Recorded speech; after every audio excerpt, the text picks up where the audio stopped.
motorcade route. Something, I repeat, has happened in the motorcade route. Who controls the past, controls the future. Who controls the present, controls the past.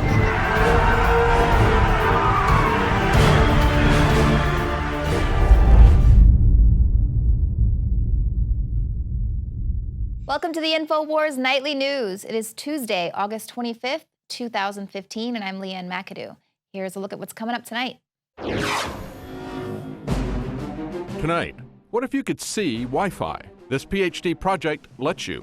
Then, after a string of victories, the Food Babe joins us to talk about her latest campaign. And the full video that STEM Express didn't want you to see. All that and more on tonight's Infowars Nightly News. Make sure the eyes are closed. Yeah. Tell the lab it's coming. Then I'll open the box. I know. And all you ISIS people threatening us, hey, we're not a French newspaper, okay? We got people that have taken your asses out in this building right now. We're armed to the teeth, and we're not scared. You got that, you sons of bitches? This is Texas. You want to threaten me, you can go straight to hell. You understand that? Never water yourself down just because someone can't handle you at 100 proof. It's the Alex Jones Show, because there's a war on for your mind.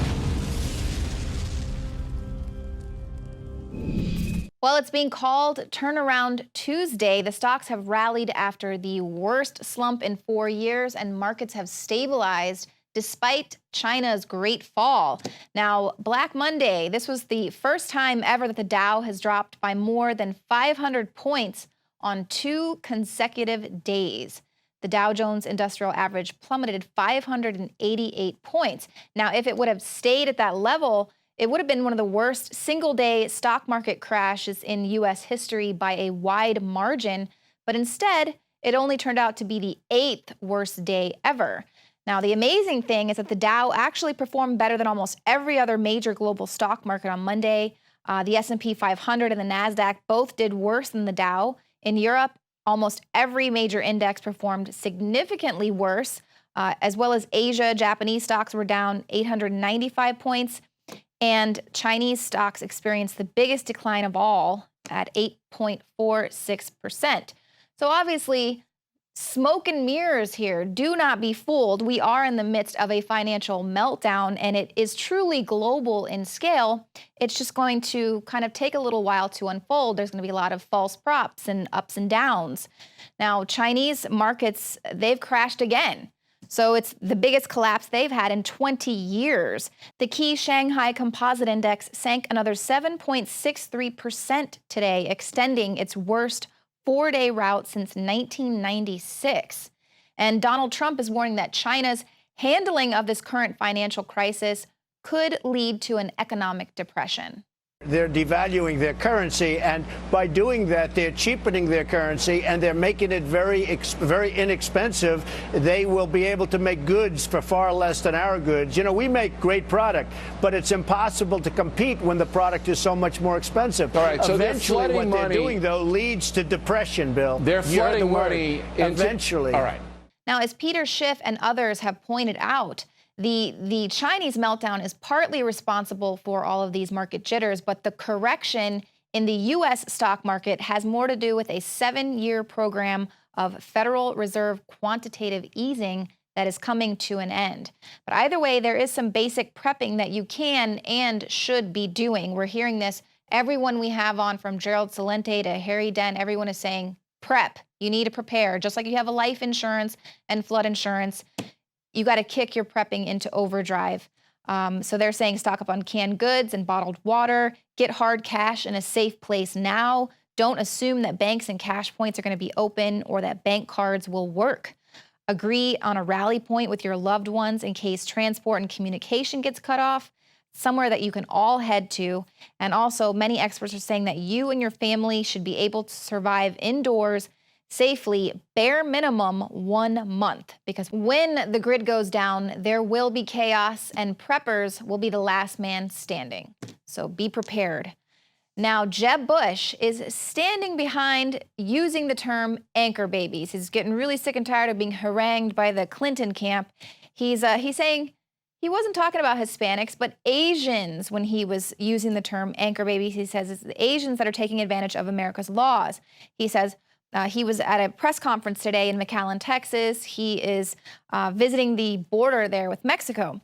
So he's like, my background, my life, the fact that I am immersed in the immigrant experience, this is ludicrous for the Clinton campaign and others to suggest that somehow I am using a derogatory term.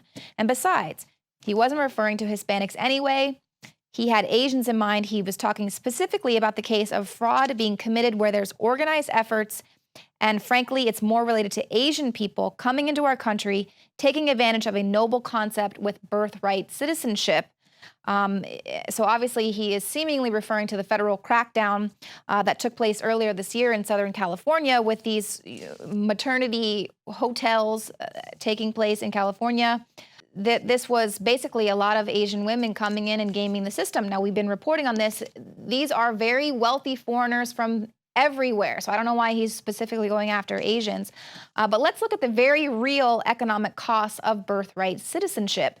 Now, the National Review is talking about a fascinating new Rolling Stone essay talking about Welcome to Maternity Hotel California, where they're talking about the birth tourism and how it's confirming that the current interpretation of the 14th Amendment is being used. It works as a magnet for people to come all the way to the United States just to have their child here.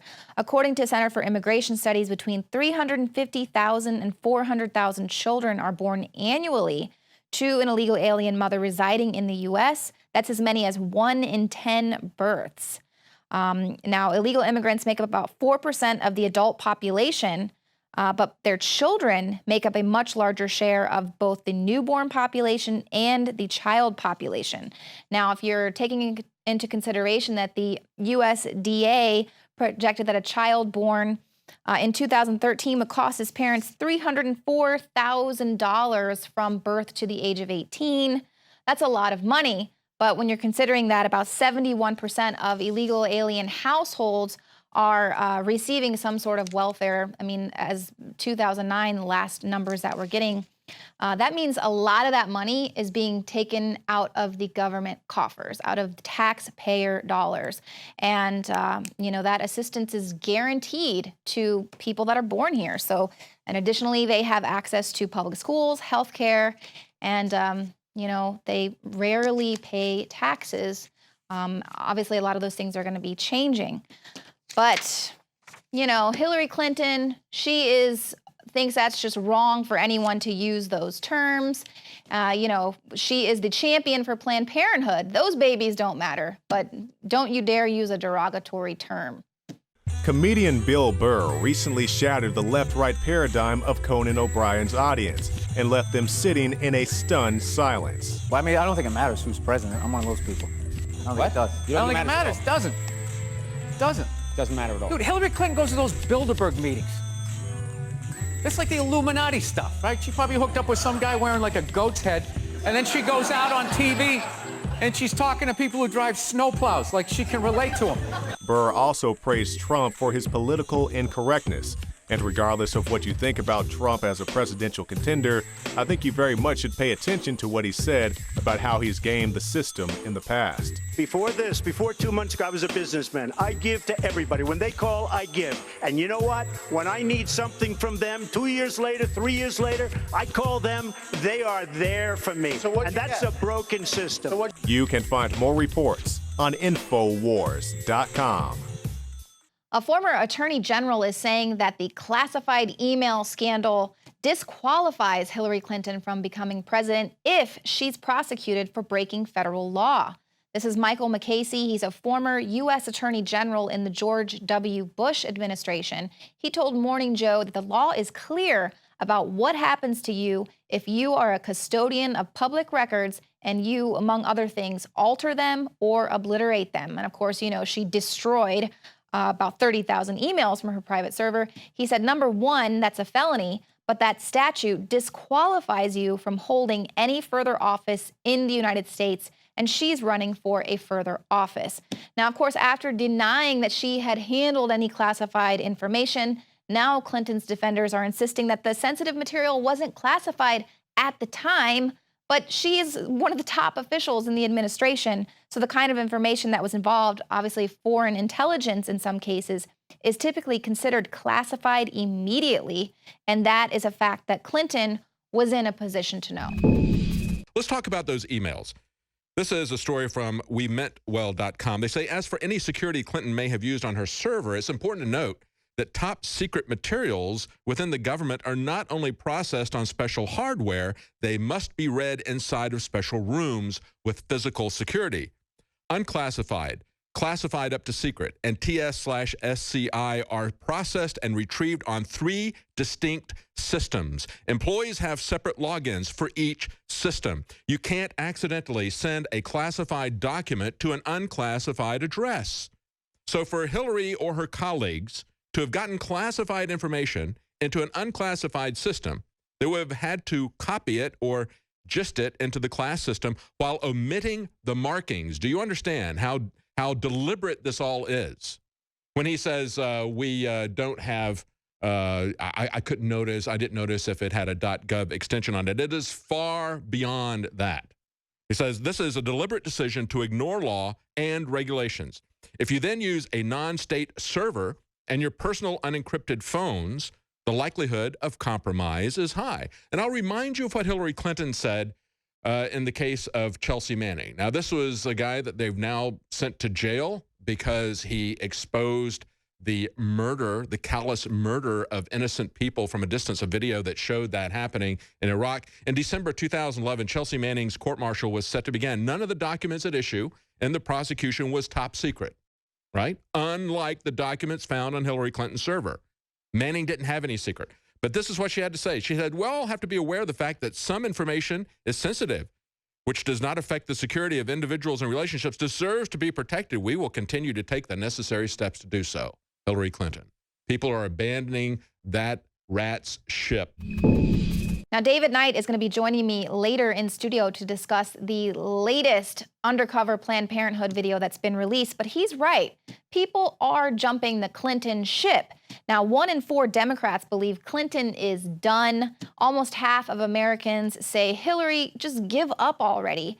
So we can see that Clinton now, by the establishment, she is totally getting wiped, just like she wiped her server. Obama is now propping up Biden. He's given him his blessing to mull a White House run. And of course, in picking between Biden and Clinton, Obama's making a choice between 2 of the most influential members of his administration.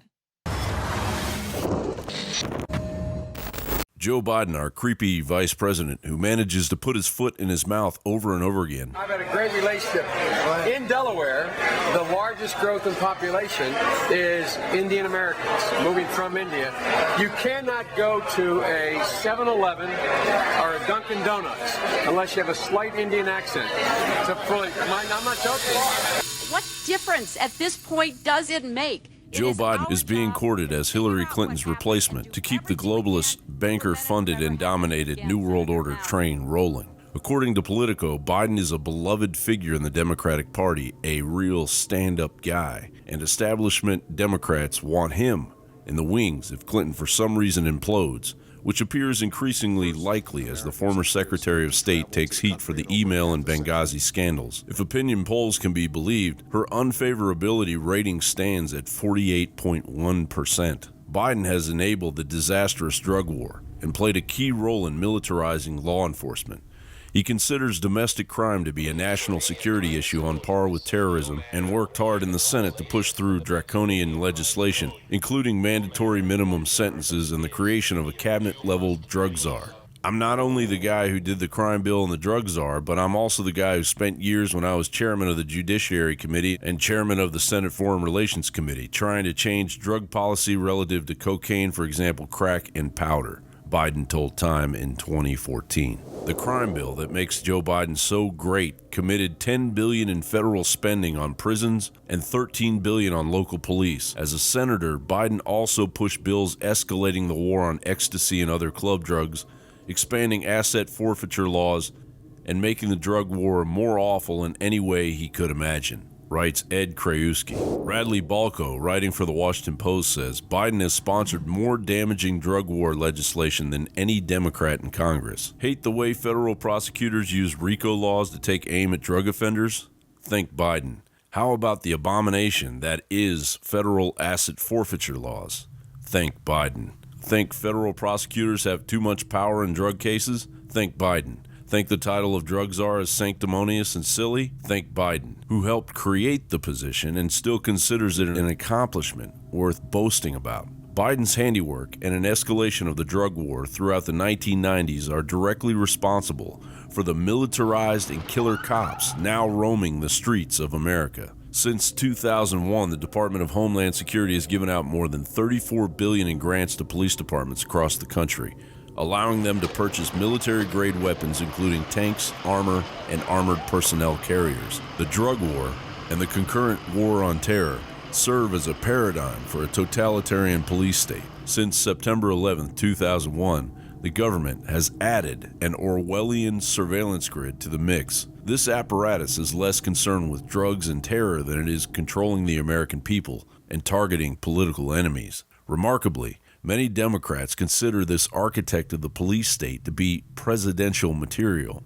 The Morning.com essentially has a scene of Beau Biden on his deathbed telling his father to run for president. They will fall in line behind him when a corruption and scandal-ridden Hillary Clinton is finally pushed aside.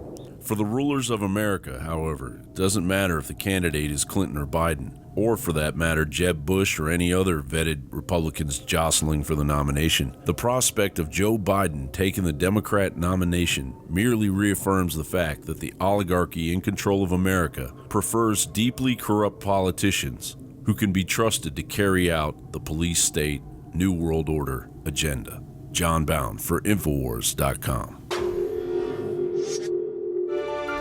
Now, coming up after this segment, Vani Hari, the food babe, is going to be joining me to talk about her next mega campaign to get corporations to take dangerous chemicals out of our food supply that are slowly killing and harming us. But what about something else that is rather ubiquitous now? I'm talking about Wi-Fi. Now, a boarding school in central Massachusetts is being sued by parents who claim that the school's Wi-Fi signal is making their son sick. The parents say their 12-year-old son has electromagnetic hypersensitivity syndrome, and he's suffering headaches, nosebleeds, and nausea since the school activated a stronger wireless signal in 2013. The family is seeking $250,000 in damages, and they want the school to switch to Ethernet cable internet or turn down the Wi-Fi signal. Now, the school, obviously, they say in their statement that a company analyzed the Wi-Fi. They found the signal is well within federal safety limits. A number of people complain about these invisible rays, think that they're making them sick, but doctors say, there's no evidence or link between Wi-Fi and illness. So it's pretty much certain that all of these safety limits they're going to err on the side of safety, but the side of safety that's good for the industry. Apple isn't going to let you shut down their cellular rain just because it's making a few people feel a little bit ill. Now, so it's not going to be, to good for society. Wi-Fi is everywhere. It is ubiquitous. And to help you understand that, 3 Scandinavian guys set out to make Wi-Fi visible so you could actually see it. Now, this is an art project they're doing for their PhD. They set up a device. It has blue lights on it that respond to Wi-Fi signals, sort of like the signal bars that you would see on your phone. Well, you can note the effect of the Wi-Fi strength on the blue bulbs. The stronger the signal is, the higher the dotted lines become. So by doing this, they can have an estimate of what the Wi-Fi coverage would look like if it were evident. So they've got this device and they're slowly walking through a seemingly pretty deserted area, and they're using a long exposure camera, about 30 seconds there, so you can actually see what the Wi-Fi signal looks like as they're walking through this campus. I mean, imagine how many Wi-Fi devices are set up in a large city. Every single house, every school, every business has their own Wi-Fi device set up. So all of those invisible signals are everywhere, all over the place. Now, you'll recall earlier this year, Forbes reported on a study that actually suggested that Wi-Fi exposure is more dangerous to kids than previously thought. This is the International Agency for Research on Cancer. It's part of the UN's World Health Organization. They classify radio frequency electromagnetic fields as Class 2B carcinogens. So radios, televisions, microwave ovens, cell phones, and Wi-Fi has the same rating as chloroform and DDT. And it's everywhere, and they want to pump it into your children's classroom. So they're saying you need to limit children's exposure altogether, if it's not possible to just eliminate it, but, really limit it if you can. They're saying children and fetuses absorb more microwave radiation. And according to the authors of the study, their bodies are relatively smaller, their skulls are thinner, and their brain tissue is more absorbent. And fetuses are even more vulnerable than children, so pregnant women should absolutely avoid exposing their fetus to microwave radiation. Now, we spoke to Dr. David O. Carpenter last year. He testified on this issue before the president's cancer panel a number of years ago, and he is basically wanting to dispel the misinformation that's surrounding the effects of a world addicted to Wi-Fi. And we're finding that a lot of these studies are actually put on by the wireless carriers who are, of course, are going to want to have a positive review of their product.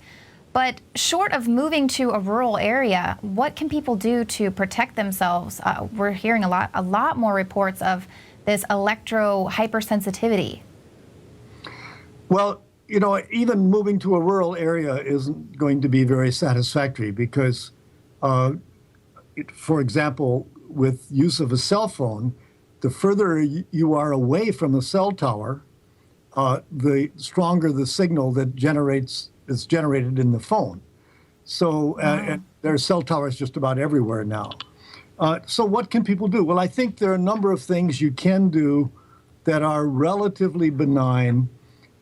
You can avoid use of a cell phone except when it has a wired earpiece, a wired connection. There's no exposure from wired connections. You can avoid having Wi-Fi in your house, or if you have Wi-Fi, you can put the router away from the areas that people are in. I think one thing that I see as being very dangerous, again, we don't have the solid experimental evidence, but the fact that the whole country, and supported by the initiatives from the Obama administration, the whole country is in a push to have Wi-Fi computer classrooms. Now, I'm 100% in favor of having every school child have access to the internet and learn to use computers, but it doesn't have to be Wi-Fi. It can be wired. And there is so much evidence that at least some people, if not everybody, is going to be adversely affected by the excessive radio frequency fields that you would have if you have a computer classroom where 20 kids or 30 kids are sitting on their wireless laptops, generating a room just chock full of radio frequency radiation.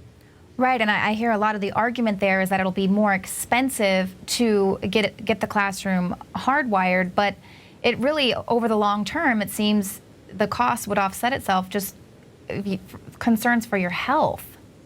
Well, that's exactly right. What is the cost of having a child develop leukemia? What is the cost of having a child in school whose learning ability is impaired because of these radio frequency radiations? Now, I need to say there that the evidence for EMFs impairing cognitive function is still quite weak, but there's enough evidence so that parents and teachers and school administrators should be concerned about that. And then we have this issue, which is still controversial, of electrohypersensitivity, that some people are unusually sensitive to electromagnetic fields, whether power line fields or radio frequency fields, and just feel ill. They feel mentally dull, they have headaches, they have aches and pains, sometimes they're nauseous, often they have ringing in their ears, and they just feel unwell. Now, I get calls regularly from electrosensitive people. Now, they're often referred by their physician to a psychiatrist with the thought that this is just psychosomatic. Now, for some people, it may well be psychosomatic, but I'm convinced for other people it is not, that this is a real syndrome where some people respond to these fields with a greater intensity than do others. And I think that as a nation that tries to reduce exposures and harm to people, we should be regulating on the basis of those that are most vulnerable and most sensitive to these fields. I get calls all the time from people that want to know, where can I go to live? Because I can't stand living where I am because of the neighbors' smart meters, the Wi-Fi in the community, the cell tower next door, the cell tower on the roof of my apartment, this kind of thing. And there aren't easy answers to those people, but they are clearly suffering. Most of them, I suspect, from the radio frequency radiation or the power line radiation. Perhaps some of them are just people that are ill for other reasons and want to blame the EMFs.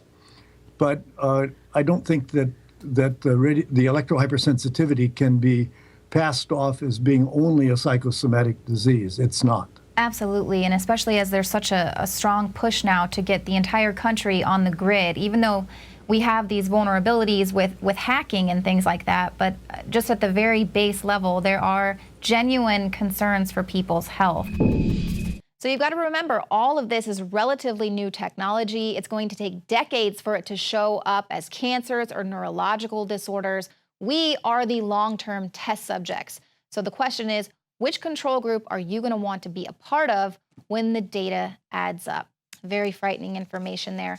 Now, coming up, the food babe will be joining us, telling us about her latest campaign to get antibiotics out of the meat. Joining me now is Vani Hari, the food babe, fresh off your latest victory here with Starbucks. Tell us a little bit about this latest campaign. Yeah, absolutely. So Starbucks has been getting away with not disclosing what's in their drinks since the beginning of their company, if you will. And this situation and transparency really upset me because as a leader in coffee drinks, as a leader in fast food, and as a leader as a multi-billion-dollar company, I think you need to have transparency for the ingredients that you're serving the mass public. And their competitors like Dunkin' Donuts basically post their ingredients online. And because they were not willing to do this, and also because of some of my discoveries in determining that they were using very controversial additives and a lot of artificial additives in their drinks, I decided to write a blog post last fall, actually a year ago today, on the pumpkin spice latte and reveal what was actually in the pumpkin spice latte. And this is one of the most popular drinks at Starbucks. They sell, I think, 200 million of them a year, something like that. I mean, it's absolutely ridiculous. And when I revealed finally what was in the pumpkin spice latte, the post went so viral. I mean, over 10 million people read it that I knew of, and it was covered by every major national network. I think you guys covered it here on the Alex Jones Show and Infowars. And I just, what really, I think, captivated people was, first of all, the lack of transparency, not even understanding what they're consuming when they're consuming these very specialty drinks. But number two, that they were consuming an unnecessary additive, caramel coloring level 4, which is considered a carcinogen by the IARC and the National Toxicology Program, and reviewed by experts at the Center of Science and Public Interest, at Consumers Union, at the Environmental Working Group. I mean, this is one of the most controversial additives added to our food. It's one of the most widely used artificial food dyes, and it's made with ammonia. It's not made with just like heating sugar over the stove, this type of caramel. It's made with ammonia, and it produces these carcinogens. And they were actually adding this caramel coloring ×2 in the original pumpkin spice latte to color their drink, and they weren't using any real pumpkin, and they weren't using any, like, a lot of real ingredients in there. And so when people started to discover this, finally Starbucks made the commitment after this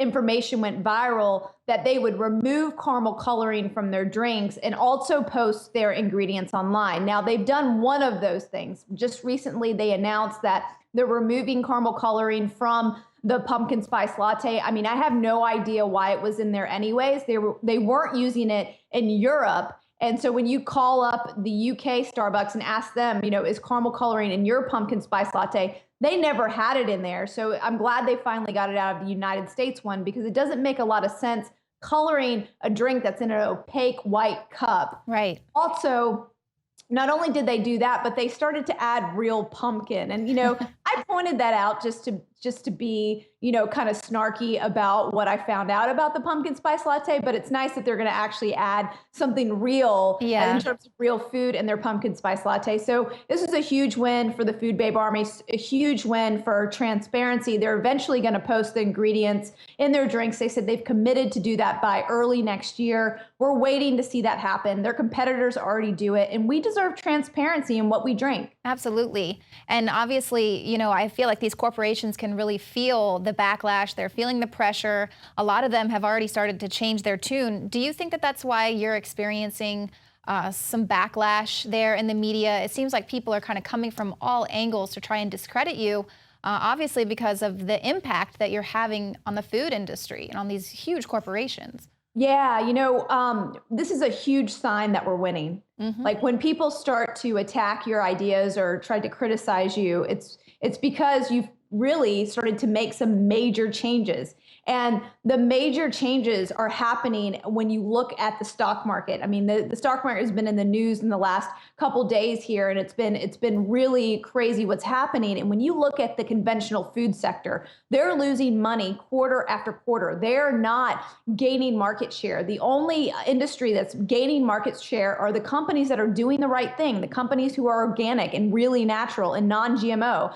And so I am unfortunately shifting demand and shifting the funds of these companies. And so they're very threatened by myself and the Army that supports this work. Right. And they're very threatened that we're powerful to move and shape public opinion about their food.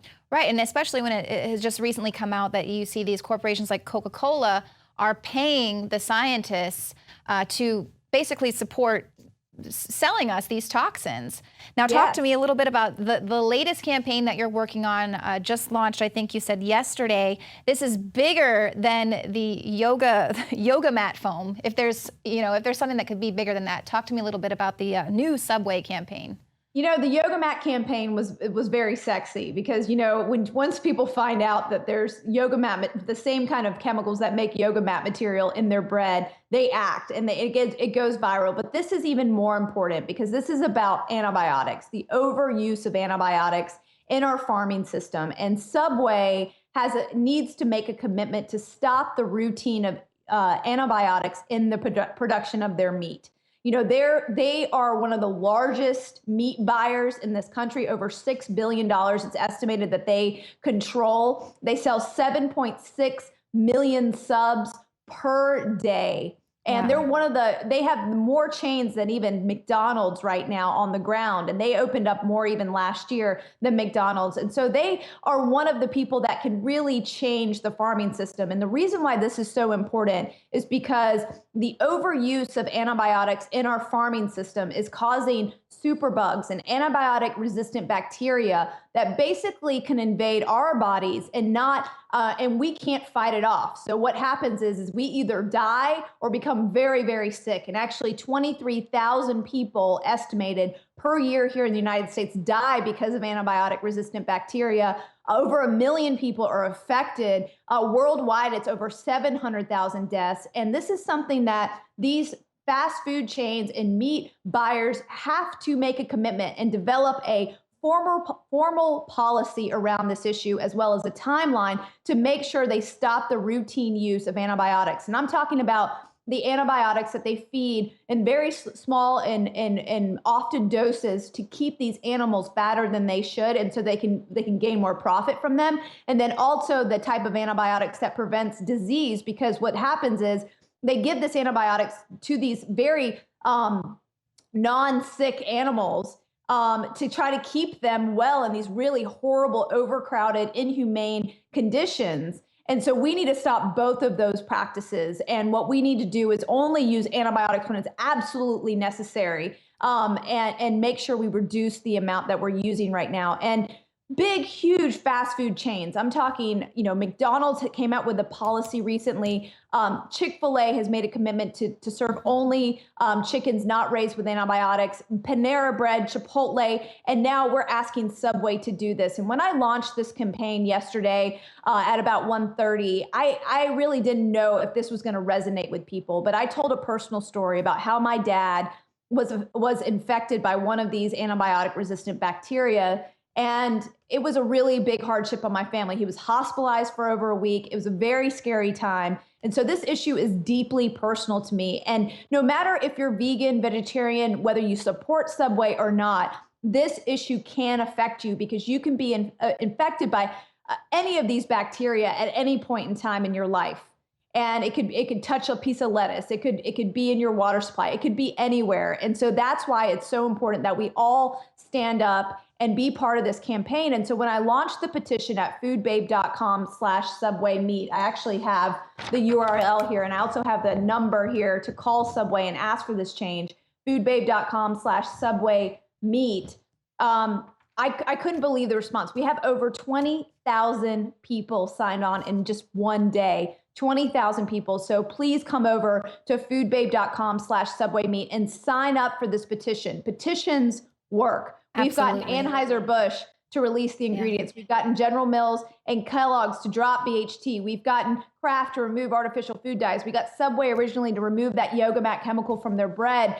We have done so much amazing work with petitions, and they really do work when you sign them and you share them, and then you also call the corporate headquarters. If you guys can call too, that would be great. Yeah, you got to hammer down on these corporations. This is the power of the people. Well, Avani Hari, the Food Babe, super effective. You are a powerhouse. We love the Food Babe Army as well. Thank you so much for what you're doing to help clean up our food supply. We appreciate it. Yeah, thank you so much for allowing me to be here to talk about this campaign. I really appreciate your support. Welcome back. Joining me in studio now is David Knight. We're going to be talking about the 8th damning video that's been released by the Center for Medical Progress. In this video, we have the CEO of the baby parts buying company STEM Express admitting that Planned Parenthood sells intact fetuses and also describing the organization as a volume institution. They just can't get enough of these baby parts. There's a lot of focus, Leanne, on the profitability of this, and this is very important. This is the video that they went to court to try to stop. They got the restraining order. The restraining order was lifted. On Friday, we had little bits and pieces of this released. They released the full video today. We have the article on Infowars.com. So first of all, the profit aspect, because if the clinics are making money off of this, that is prohibited by law. Clear and simple. So what they're trying to do is say, we're recovering our costs. And as we pointed out before, they said when Novogenics comes in, she goes through all the samples, she takes what she needs, she does the transportation. There's no cost at all to us whatsoever. They start out this video with this flyer that you can see right here.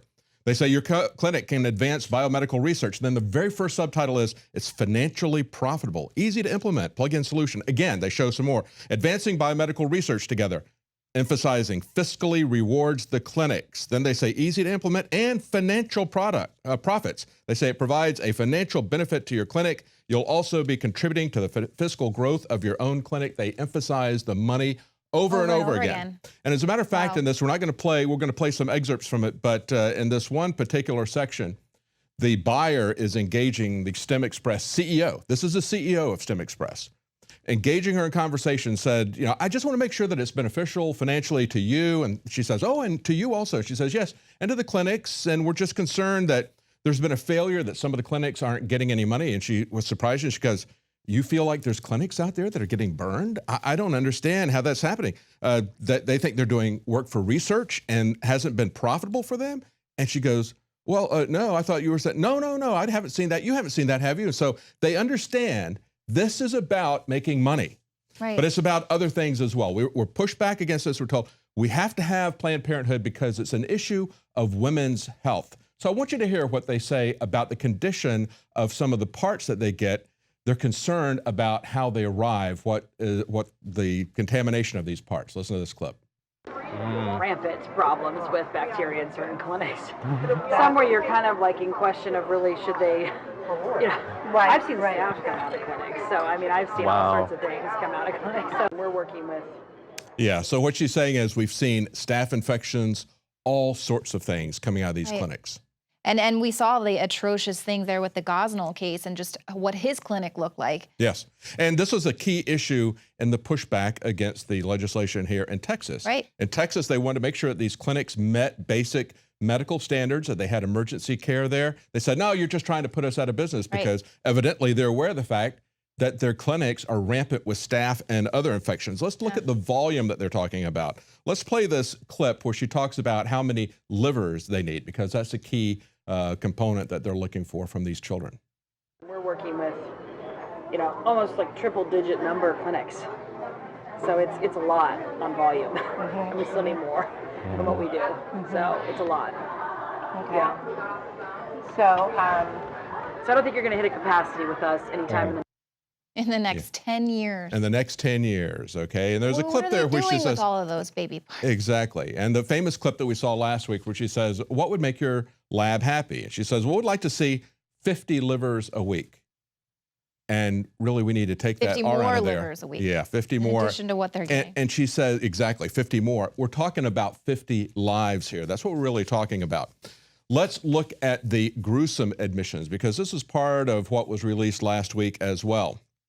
One of the things she's talking about is the fact that neural tissue, in other words, brains, she says, are so fragile, so insanely fragile, they're the hardest thing in the world to ship. And so the buyer says, so you do it as a whole calvarium, in other words, the entire head. And she says, yeah, that's it. That's the easiest way. Then we have this clip. You do it as the whole calvarium.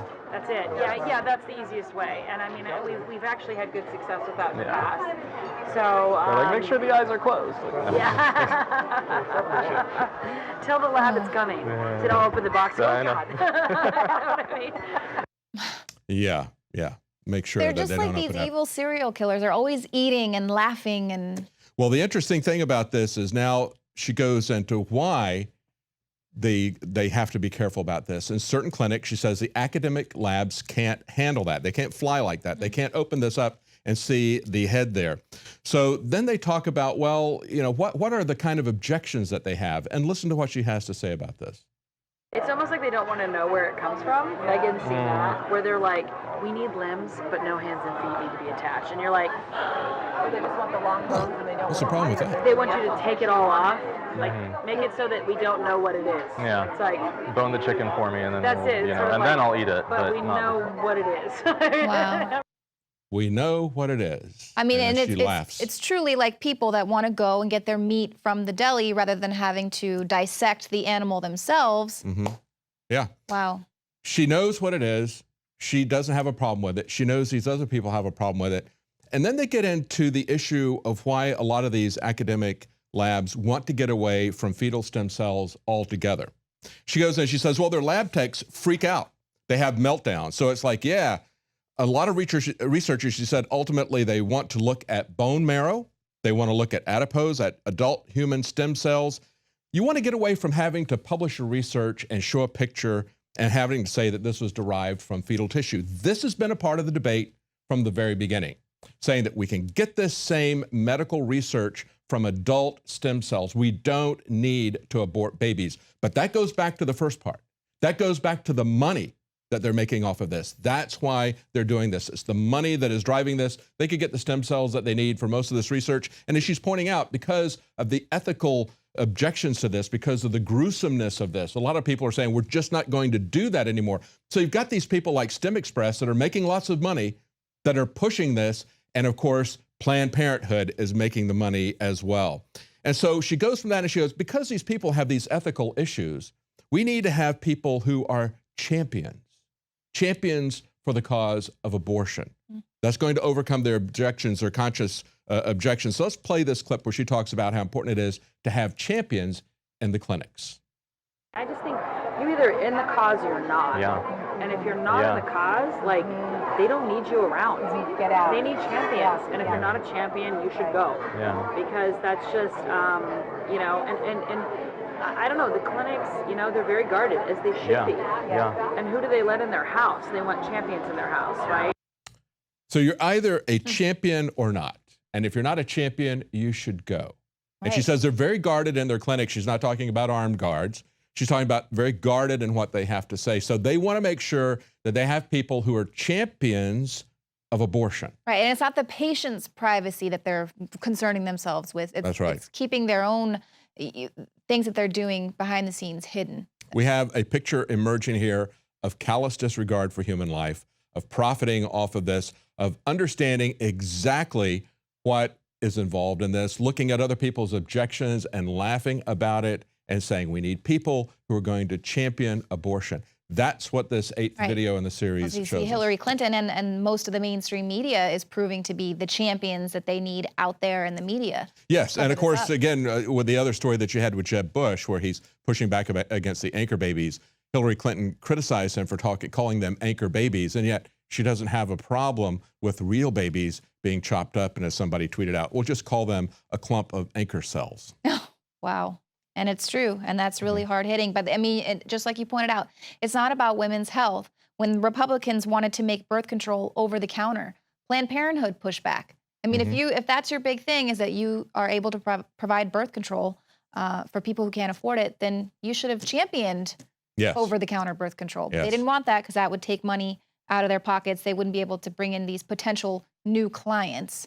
Well, we can see why they did not want this to go out. This is the CEO of STEM Express. They got the court injunction. They stopped this for several weeks, but now we can see the callousness and the avariciousness of this organization. Absolutely. And they can no longer deny that it's not about profit. That's right. The illegality, that's the key thing too, the illegality of this. Absolutely. Yeah. Well, hopefully we will be able to get them defunded.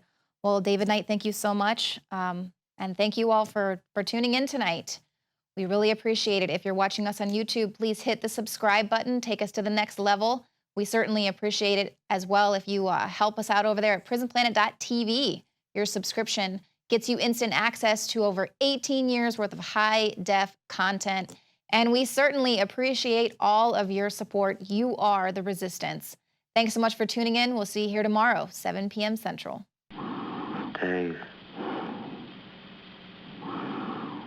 My mind is going. I can feel it.